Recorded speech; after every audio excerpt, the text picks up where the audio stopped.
नमस्कार बंधुरा बांगाली रान्नाबान्ना चैनेले नतून भिडियोते सबाइके स्वागत। आज आमी बानिये देखाबो पुजोर स्पेशल भोगेर खिचुड़ी। आमरा प्राय पुजोतेई भोग दिये थाकी। एई भोगेर खिचुड़ी आमी किभाबे करेछि ता आमार एई भिडियोटा शेष पर्यन्त देखार अनुरोध रइल। এই খিচুড়ি বানানোর জন্য আমি গ্যাসে কড়া বসিয়ে দিয়েছি। এখানে 100 গ্রাম মুগের ডাল আমি নিলাম।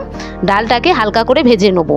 ভোগের খিচুড়ি বানানোর জন্য ডাল ও চালের পরিমাণটা সমপরিমাণ রাখলে খেতে ভালো হবে। মুগের ডাল আমার হালকা করে ভাজা হয়ে গিয়েছে। এবার এই ডালটাকে আমি জল দিয়ে ধুয়ে নেব। গরম অবস্থাতেই আমি জল দিয়ে ধুয়ে নিচ্ছি। ভালোভাবে ডালটা ধুয়ে পরিষ্কার করে নিতে হবে। এবার গ্যাসে আমি কড়া ফের বসিয়ে দিয়েছি। অল্প পরিমাণে দিচ্ছি সাদা তেল। তেলটা ভালোভাবে একটু গরম করে নিচ্ছি। তেল ভালোভাবে গরম হয়ে গেলে এখানে আমি একটা মাঝারি সাইজে ফুলকপি কেটে নিয়েছি। ফুলকপিটাকে ভেজে নেব। ফুলকপিটা আমার প্রায় লাল করে ভাজা হয়ে গিয়েছে। এবার এটার পাত্রে ঢেলে নেব। ওই কড়াতেই আমি দিয়ে দিচ্ছি অল্প পরিমাণে সাদা তেল। এবার দুটো বড় সাইজের আলু বড় বড় করে কেটে নিয়েছি। আলুগুলোকেও আমি ভেজে নেব।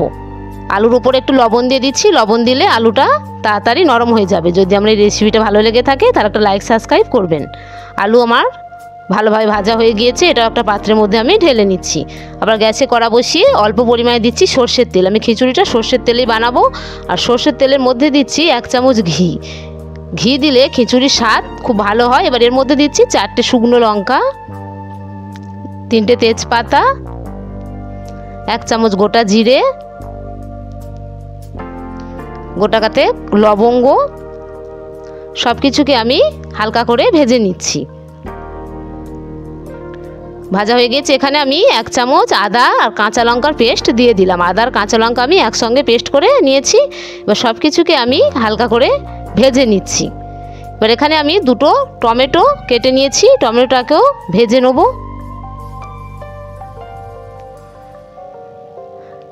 এর মধ্যে দিচ্ছি 1 চামচ হলুদ গুঁড়ো, 1 চামচ ধনে জিরের গুঁড়ো, পরিমাণ মতো লবণ। মশলাটাকে কষিয়ে নেব। মশলা কষানোর সময় কড়া একটু ধরে যেতে পারে, তাই অল্প পরিমাণে জল দিয়ে মশলাটাকে আমি ভালোভাবে কষিয়ে নেব। 5 মিনিট মতন মশলাটা আমি এইভাবেই কষিয়ে নিয়েছি। মশলাটা ভালোভাবে কষালে খিচুড়ি খেতে ভালো লাগবে। এবার এখানে আমি 100 গ্রাম গোবিন্দভোগ চাল পরিষ্কার করে ধুয়ে নিয়েছি। এবার এটা এর মধ্যে দিয়ে দেবো। 100 গ্রাম ডাল এবং 100 গ্রাম চাল নিয়েছি। খিচুড়ির ক্ষেত্রে ডাল ও চালের পরিমাণটা সমান রাখতে হবে। ডালটাকেও আমি এর মধ্যে দিয়ে দিলাম। এবার ভালোভাবে মশলার সঙ্গে ডাল ও চালটাকে আমি ভালোভাবে ভেজে নেব।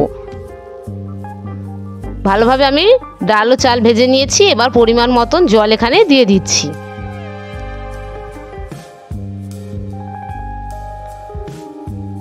এবার ভেজে রাখা আলুগুলোকে আমি ডাল ও চালের সাথেই দিয়ে দেবো। তাহলে আলুটা ভালোভাবে সিদ্ধ হয়ে যাবে। এবার ঢাকা দিয়ে আমি 10 মিনিট ফুটিয়ে নেব। ফিরে আসছি 10 মিনিট পরে। এর মধ্যে ভেজে রাখা ফুলকপি দিয়ে দিচ্ছি। আর দিচ্ছি 2টো কাঁচা লঙ্কা চেরা। আর 1 চামচ চিনি দিলাম। ভোগের খিচুড়ি একটু মিষ্টি হয়, তাই এখানে একটু বেশি চিনি দিলাম। এবার ভালোভাবে সব কিছুকে আবার একটু সিদ্ধ করে নেব। তার জন্য ঢাকা দিয়ে আরও 10 মিনিট আমি ফুটিয়ে নিচ্ছি। ফিরে আসছি 10 মিনিট পরে। দেখুন এর মধ্যে দিচ্ছি 1 চামচ গরম মশলা আর 1 চামচ ঘি। এবার গ্যাসটাকে আমি বন্ধ করে দেবো। আমাদের খিচুড়ি রেডি হয়ে গিয়েছে, দেখেই বোঝা যাচ্ছে। ভালোভাবে সব কিছু নাড়িয়ে এটাকে ঢাকা দিয়ে আরও 2 মিনিট মতন রেখে দেবো।